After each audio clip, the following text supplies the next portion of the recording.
Did you kill your mother? Yeah. You killed your mother.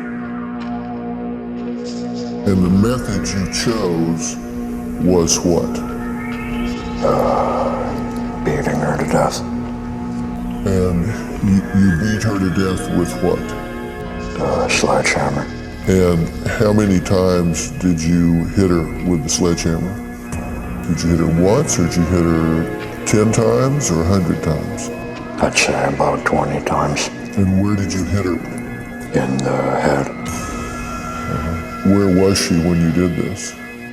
She was in her room. What was she doing?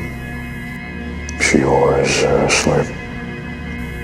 And when you swung that hammer, did you swing it hard?